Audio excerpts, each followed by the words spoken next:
What's up? What's up? What's up, everybody? It's your boy G Waters. We're back for another episode of Solar Streets. This week we have Bronx hip hop artist KYD Works, also known as KYD Works. Welcome to the Solar Streets, my brother.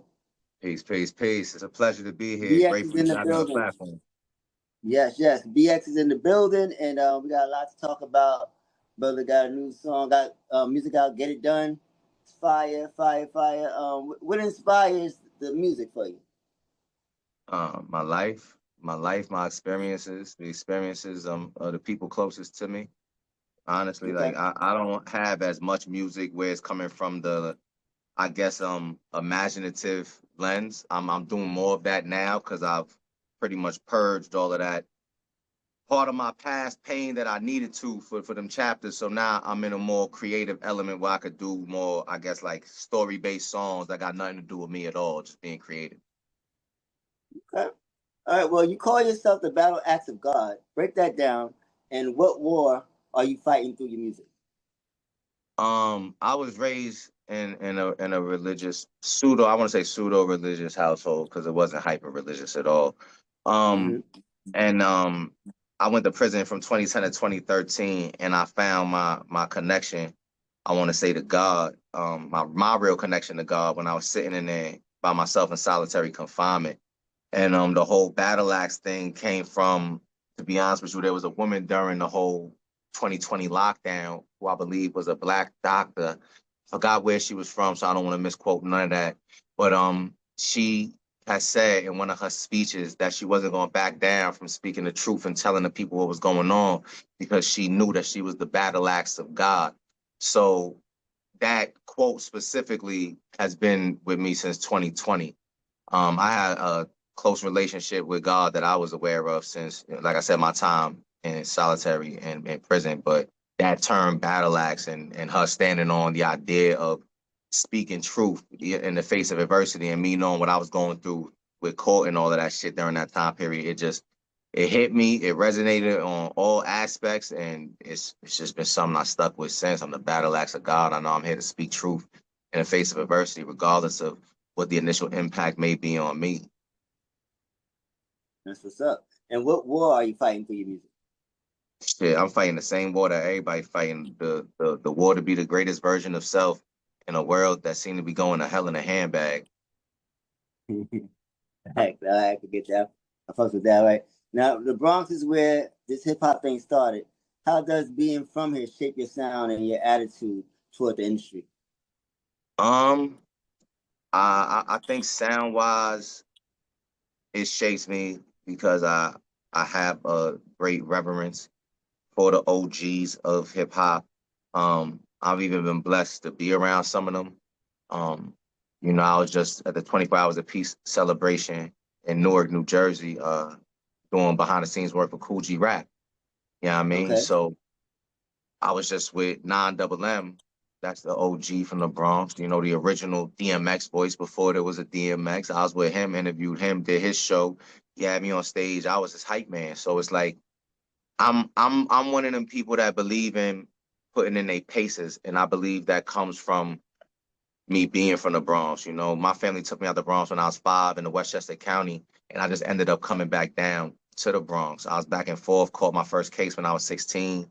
At one point, I was in Harlem, so I got to bounce around a lot. So my influence musically, the foundation is always BX. Like I pride myself on lyricism. I pride myself on wordplay and being witty and knowing like I'm really with this shit that I'm a rapper. I'm not gonna rap it. I'm not gonna rap too much crazy. I'm not gonna rap about, you know, I just don't want to rap about nothing that I don't see myself doing in real life or been around or into or could say this is a plausible reality. That's me. I think that's BX shit. I don't know about the now of it, but from my timeline, that's the BX shit. All right, I fucks with that. I agree. All right, and you talk about coexisting with your negativity and positivity. What does that actually look like in real life? I'm shit. A lot of people tell me I'm a walking contradiction when they get to know me because a lot of people they'll see me, they'll be like, "Oh, you look like you an athlete," and I'll be like, "Yeah, I'm definitely that." They'd be like, "Oh, you must be on your super healthy shit." I'll be like, "Yeah, I'm definitely that."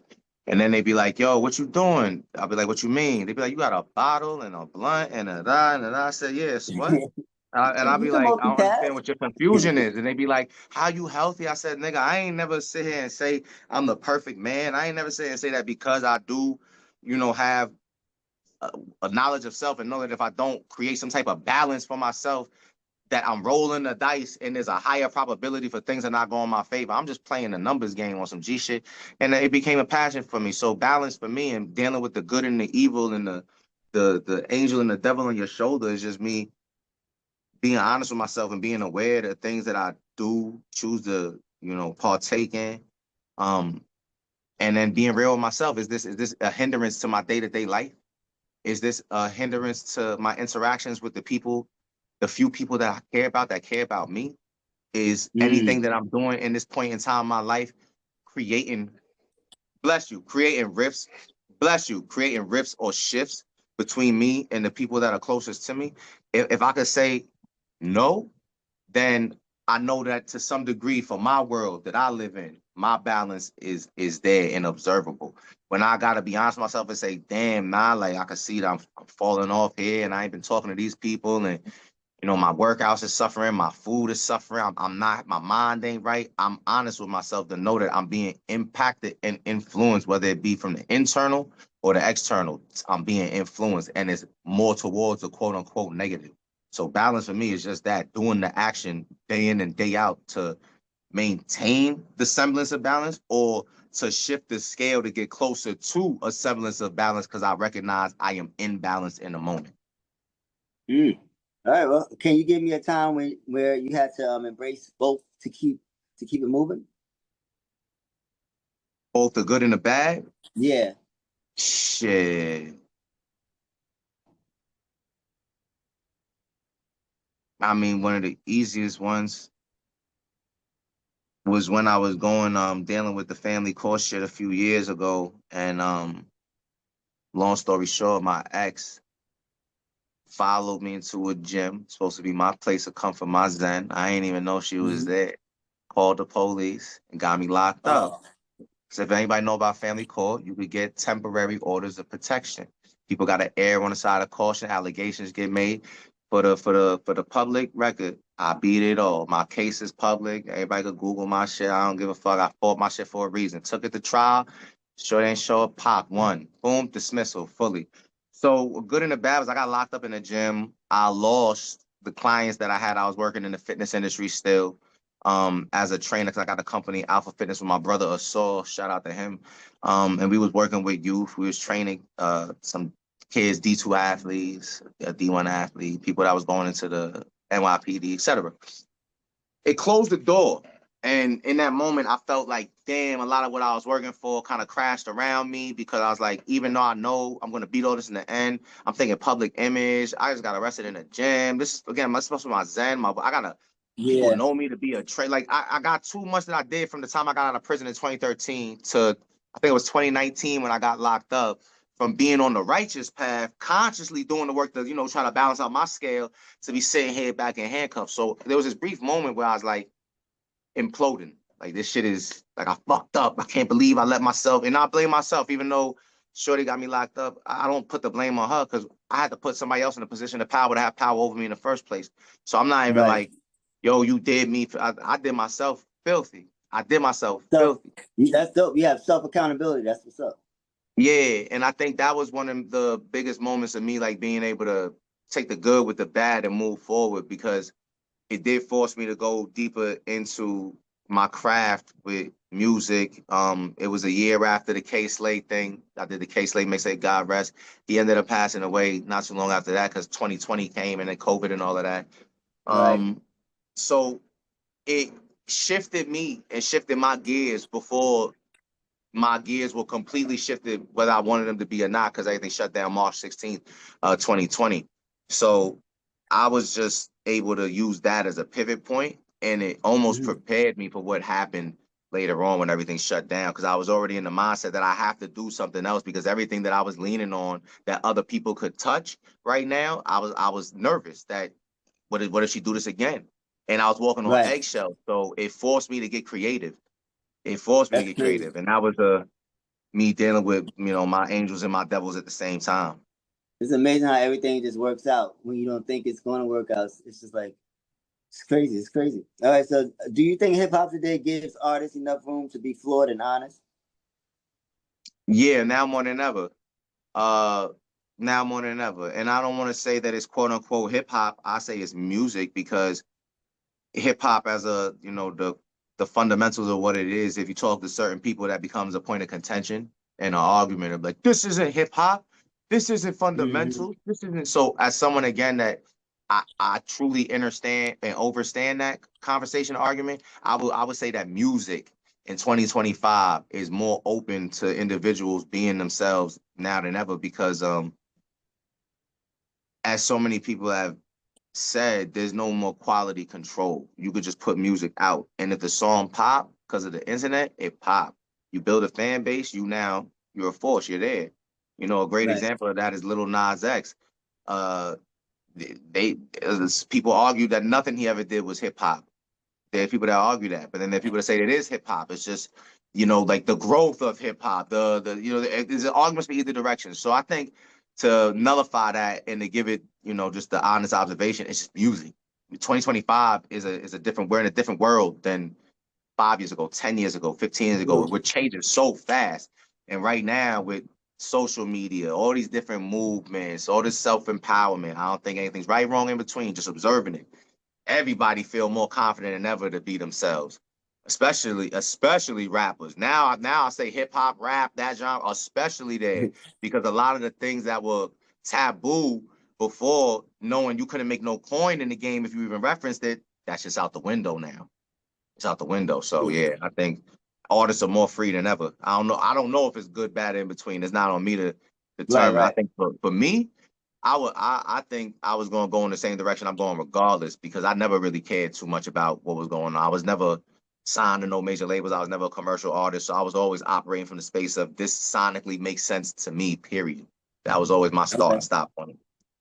Do you think fans only want the wins, or do you think they want to see the process as well?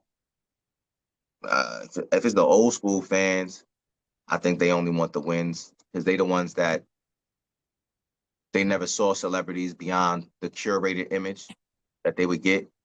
If it's the new age fans, they they feel like it's their right almost to be a part of it all because you got streamers, you got people that literally, even if they don't consider themselves streamers, they'll sit on Instagram live and they big artists for 2 3 hours a day. You live Mm-hmm. streaming. You're a streamer too now. And they don't realize it. And because they're given such an intimate peek into the lives, and there's so many mega stars in the streaming world now that are doing it, that yeah, I think a lot more fans almost feel entitled to be a part of, your wins, your losses. Like they want to know, oh, you sad today? Why are you sad? You didn't post this. We don't know what happened. What are you talking about? They feel like they're supposed to know. Again, I don't know if it's a good, bad, in between. It depends on how you want to pivot and present yourself as an artist nowadays. Some people want that anonymity, they want to be Right. like Kendrick, where you never hear nothing about them. Really good, bad, or in between. You just hear when the music come out. And then some people they enjoy it. They like, yo, no, fuck that. I want to share this with the world. Like I'm just like y'all, and I want you to see it. So I think it depends a lot on the individual, but the fans feel entitled. The fans are Okay. entitled. I like that. I like that. All right. You've got records with K Slave, Fred the God, Havoc. Those are real serious Bronx and New York hip hop pillars. What did each of those cosigns teach you about who you are as an artist? Oh man. It let me know that as a lyricist, I was who I thought I was. Especially Mm, like I was talking about it yesterday with the homie. We was talking about God rest the day. We was talking about Fred the Godson. And we was talking about the verse I rest in got for peace. him. I got from him. And it was the conversation ended with us concluding that you always knew when Fred respected another lyricist because if he gave you like one of his kind of like throwaway verses, it's because it's all right, whatever. But if this nigga started spitting some shit around you after he heard you spit, that's him. Like, I respect your shit. I see what you're doing. So them cosigns was like the quiet ones where it's like nothing had to really be said. How boy came off on the track, let me know I ain't fucking with you. When K Slay, when we had our behind the scenes conversations and I had to do what I had to do to make that situation happen. Um it let me know that I was in good company and I was just being seen by the right people. I didn't want to take it and let it inflate my head or my ego. I know a rapper, you're supposed to have the most inflated ego to some degree, but that's never been my thing. I like to be pragmatic with this shit because I'm looking at it like chess. And every time I get into a bigger room with a bigger person and they just give me that, like, I see you, I'm cool. That Mm-hmm. let me know. Like I'm on point. And even before I get that, I gotta know that I'm moving in the right direction because how did I get in this room in the first place? So Exactly. it's kind of just like affirming what I know to be true. And that's what it's been for me more than anything. All of them, like even me working with Cambada, who's one of the, in my mind, one of the dopest lyricists, known or unknown, depending on how you are in this hip hop world. You might know who he is, you might never heard of him. And I'd be like, for the Mm-hmm. people that's hearing him for the first time, I'd be like, you in for a fucking shock. You got to go on a roller coaster. And I literally give like that type. And I could never say that about too many artists because that's not true about too many artists. I'd be overhyping, I'd be overselling it. So I'm in such good company that it just lets me know, like as a player of the game in this game, I'm on the right team. Whether there's a team that's got a name to it or, like that team accepts me, I accept them. Each time I connect with another player that's playing the same game and we make a play that's intertwined in any way, shape, or form, I know for a fact that I'm on the right team. I'm moving in the right direction. Dope, dope, dope, dope. What's one thing you learned from being in the room with legends that you think this new generation is missing?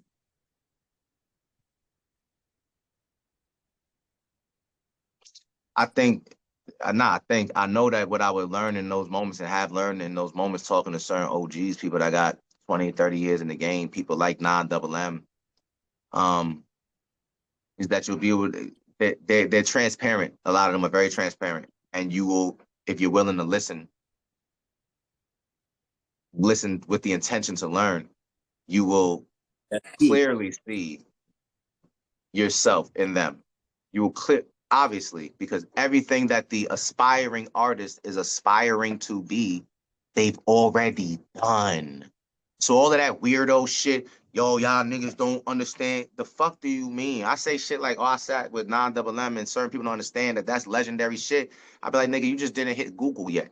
You didn't do the Google. And because you didn't hear about them, you can't, it's not registering what that means. So for me, again, someone that comes from that generation where it's like I got reverence for the OGs. I feel like I have to. That's just how the shit move. It's how it's supposed to. I'm not. That's crazy work for me to disrespect the niggas that laid foundation for me. Now, if a nigga disrespect me, that's a different story. That's a whole Right. different story. But for niggas to just be disrespectful to the elder class, and these is our elder statesmen in this shit, that shit is weird to me. So, what did I learn? I learned everything. To be honest with you, like, and I do my best to retain that shit.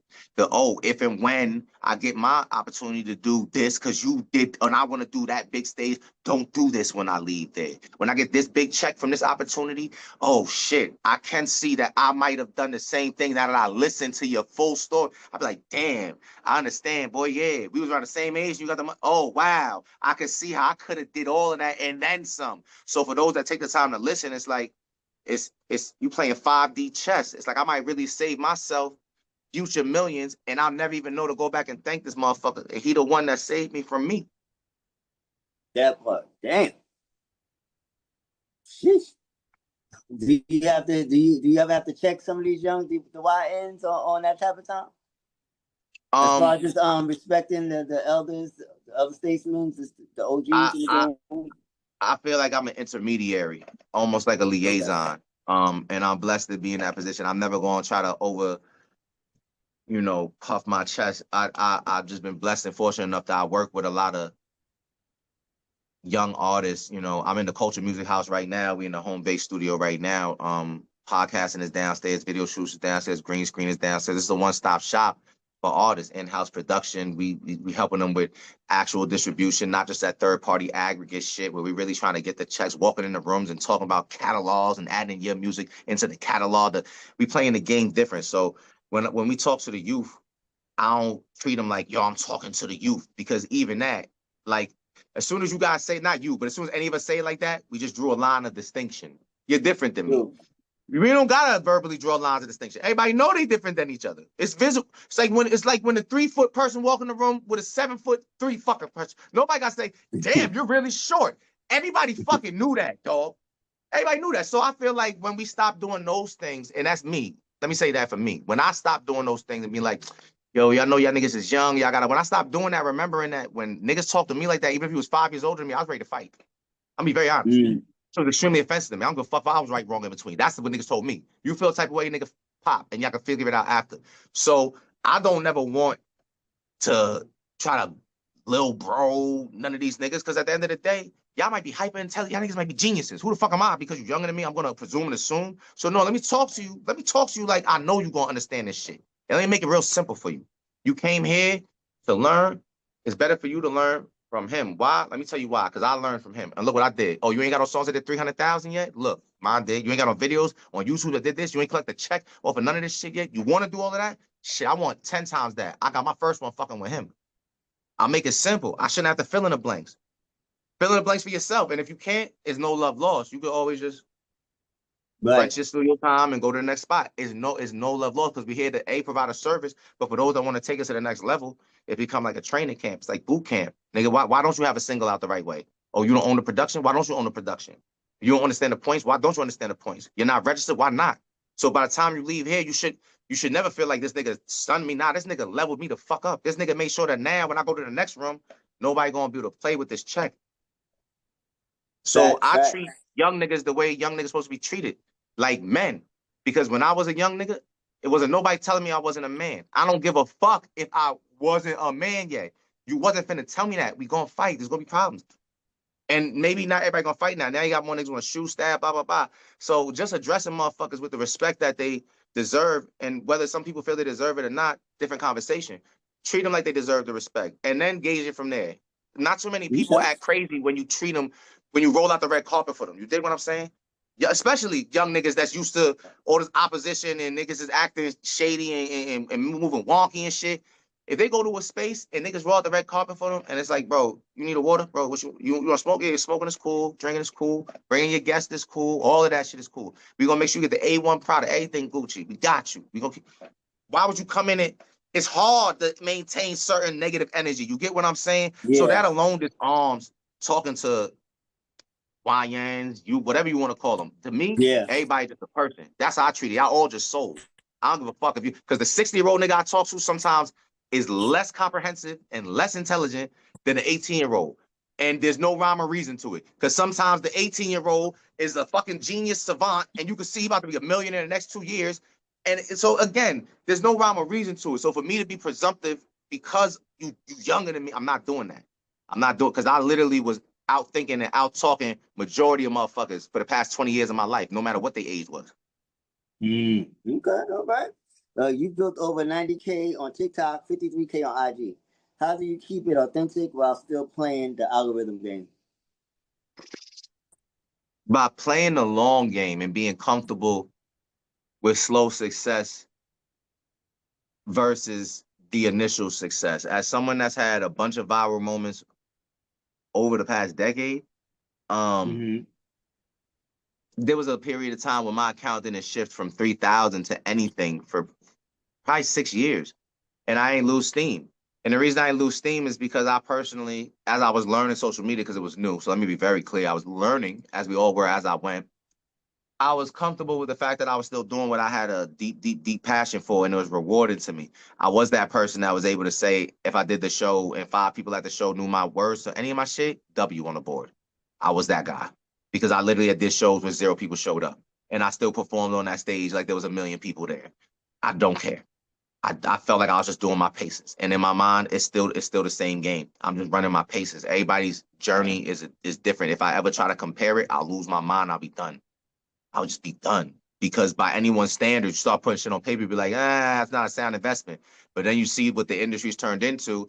Again, anybody put out a song right now could change your motherfucking life. So for someone like me that has the, I want to say, gift, blessing, and luxury of being in the company of greatness. I got Nick Price as my fucking producer.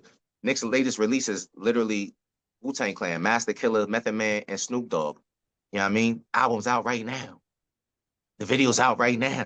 So for me to be sitting amongst that, I keep talking about like the great, it's hard for me to ever accept the concept, the idea, like not gonna what? Bro, I'd rather build up this catalog year after year and get to the point that I walk into a fucking label with someone like a Nick Price and be able to say, yo, we got 100 artists in this catalog, all different singles, all different sounds, and we got co-ownership of it because we produced it in-house. Everything is one sheet, so there's no confusion. Hey, what do you need songs for? Sync, licensing, move, and we'll have the revenue and the power to do it. But you gotta play the long game. So for me, it's chess. I enjoy a long Okay. game of chess. Sometimes it's speed chess at certain rounds, but it's just resetting the board over and over again and having love of the game of chess. Some people can sit there and play chess all day, and some people cannot. I sat in prison, bro. And I had people that, when it was rec, played chess all day. From the minute motherfuckers woke up, there were certain days where I would just sit and play chess and learn.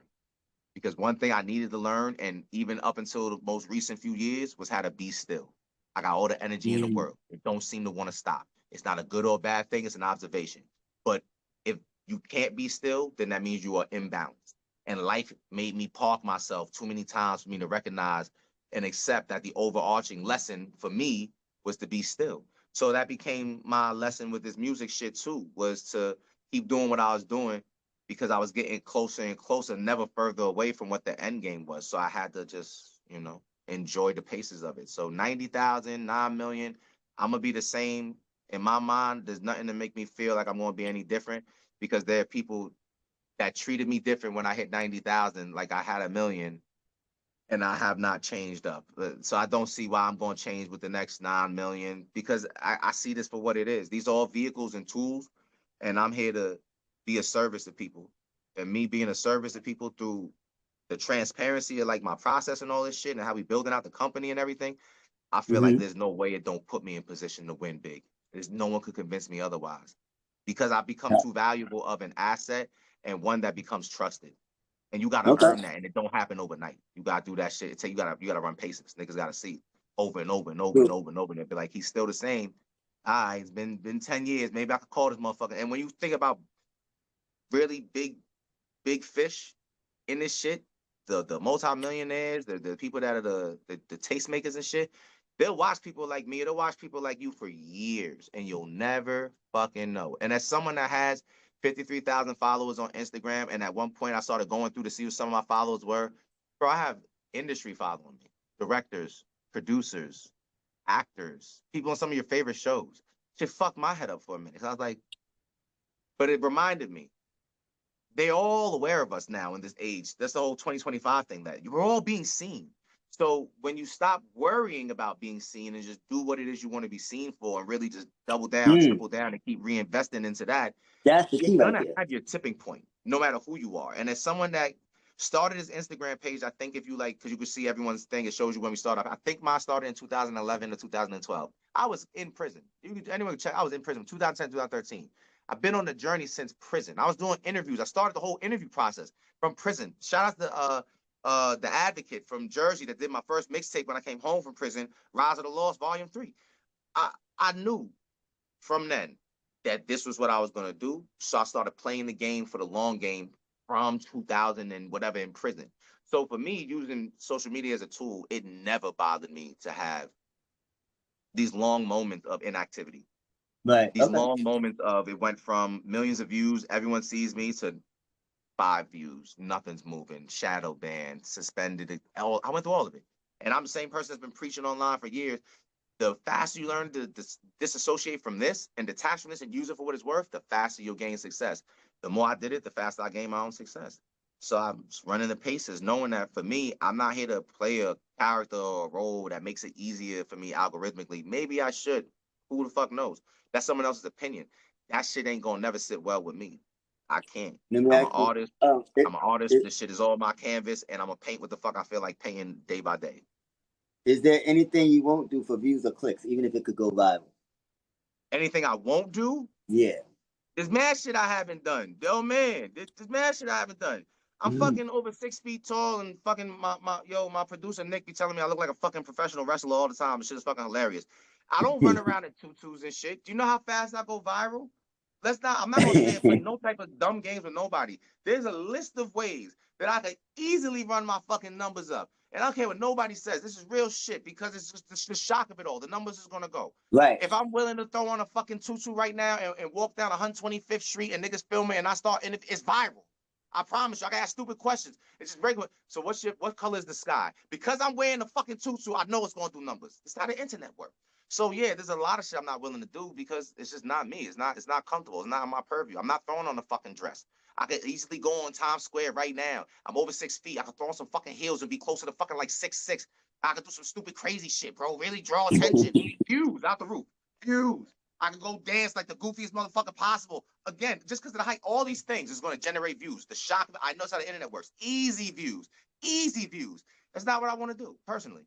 It don't fit anything I'm doing right now. I just don't want to do it. Now, maybe if one day, who the fuck knows? Maybe I eat the right magic mushroom bar and I'm outside. And I'm like, you know what? Fuck it. I'm not scared. No one. I'm putting on the dress. If I feel like ever doing that for whatever reason, God help us all, I'll do it. But that shit ain't it. But I know that all that shit works.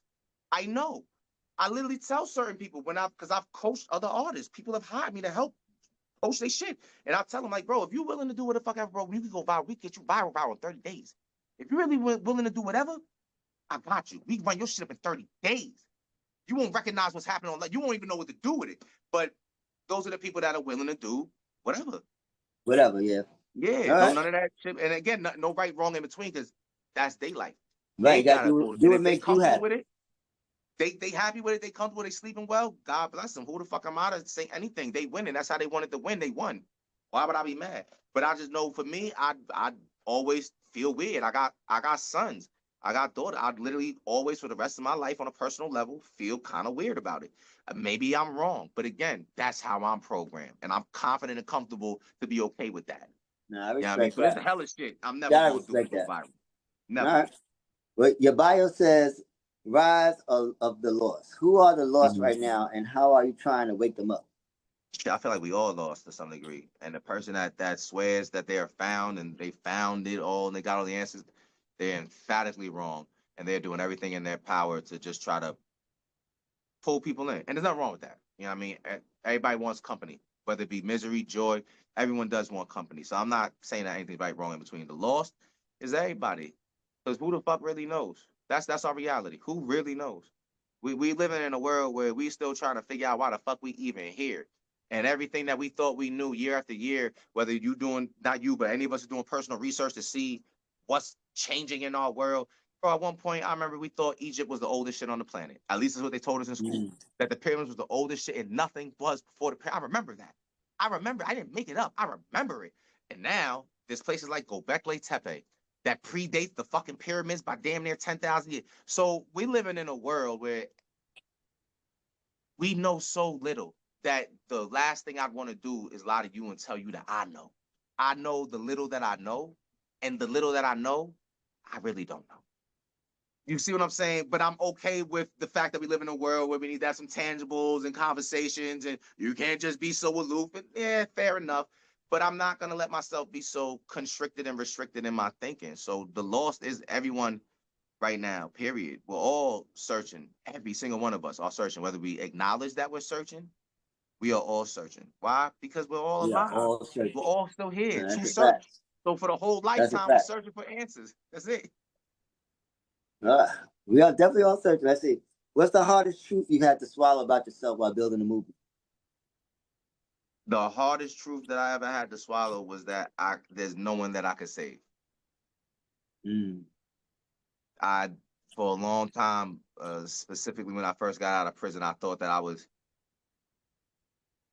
supposed to save certain people, family members, and like, okay, I learned about health to be of assistance to these members of my family because they're unhealthy. I got rejected. No one cared about that shit. Okay, cool. Okay. I learned about certain things in business and I want to be a service to certain people who, again, live close to me. Cause I'm like, I see that y'all do business. Maybe you should listen. You don't know, fuck, you know what you're talking about. You never ran no business before. Fuck, you know. Okay, cool. Rejection is redirection. You know, I'm a firm believer that God is never really rejecting you from anything. That ultimate lesson in the end, as I again referenced, I went through family court, I went through all types of stupid shit. Very, very stupid shit in my mind. But great, profound moments that I needed to become the man I am. I can't save a single person but myself. And salvation for self is only the acceptance point of the fact that there is no one to save but self, because that's such a hard task to truly save yourself, to truly every day uplift yourself and walk the path that is one you'd want someone else to mirror because it is a quote unquote righteous one. You know, these things are things that people have to actually consciously do. And maybe for some, not maybe, for some it's going to be easier depending on upbringing and background and, you know, the socioeconomic, all these different factors, psychological factors, geographic factors. There's so many different factors. We have to be the ones to create that. And that's what it's been for me.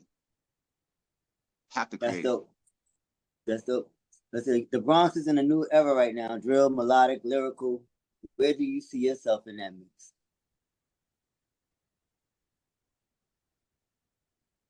I mean, I'm just an artist, man. I'm an artist. I make music. Um, if I find the right beat, I write a pop song. I just ain't found it yet. Mm. Yeah, I mean, so I'm not drill. I'm not classic hip hop. I'm not a conscious rapper. Because depending on how much of my catalog you listen to, a motherfucker not gonna really be able to. They're not gonna know what to put me in category wise, you know. So I don't have a Okay. category for myself. This is music, and this is therapy for me. And I was just blessed with an ability to make some things that work sonically. So I don't know what I'd put myself into categorically because it really do depend on the vibe, the sound, the mood, the moment in time that I'm in, what's going on in my life. Mm-hmm. That's gonna determine what I create. Because I'm not creating music at any point to try to fit in with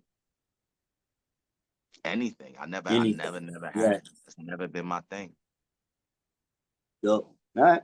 If you had to describe your sound in one Bronx block or landmark, which one is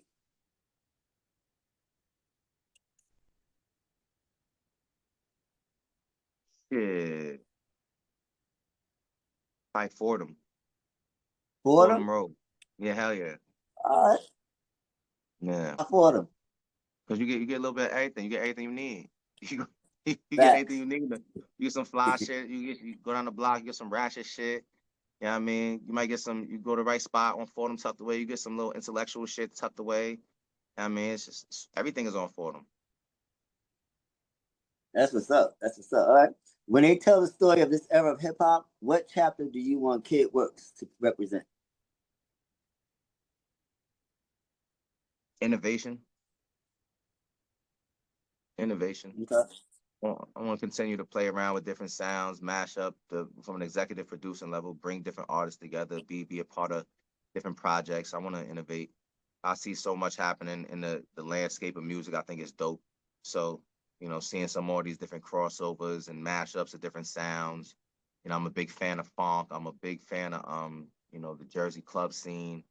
I would like to see a lot more mashups from different elements. And I think, you know, having again the blessing of being in this space and working with different artists myself and us, you know, giving artists platforms, it's putting me in a position to be able to do just that, to be innovative. So I want to be known in that chapter of innovation. Okay. And you will, and you will. Listen, now, if this mic was your last one, what's the bar you'd leave the people with? Mm. My blunts laced with a substance from space, only gold is the cake. Yeah. All right. Oh, say it one more time. One more time. My blunts laced with a substance from space, only gold is the cake. It's off of the Angel Dust joint. I got a little video out for that. Yeah. Okay, I got to tap into that. Well, I Yeah. definitely appreciate your time, man, and being a guest on social. You are an intellectual. This is probably what I don't want to say. You it's probably interviews like with the smart guy. I interviewed him a couple of times. Like you guys ever linked up? You ever Nah. met each I other? look forward to it though. We're gonna definitely make that happen soon. We're gonna definitely make Yeah, that happen soon. this is one of those type of moments for the soul of the streets, and it's needed because we need positive black brothers that's talking that talk and it's showing not just the youth, but just us all of us that you know what's out here. You know what I'm saying? So you're doing an Yeah. amazing job and keeping your story going and everything, man. I appreciate it. I'm glad that we got this opportunity to chop it up on the Solar Streets, man. Nah, I appreciate you. I appreciate the soul of the streets. I appreciate the platform for having me, man. It's a blessing for real. And we got to Get It Done on the playlist, so that's gonna be spinning. And any new music coming out that we can look forward Up to? Like Smoke is out right now. That dropped a few months ago. I think Up Like Smoke dropped after Get It Done. Up Like Smoke is out now, produced by Nick Price Beats. Get It Done, produced by Todd Did That. Shout outs.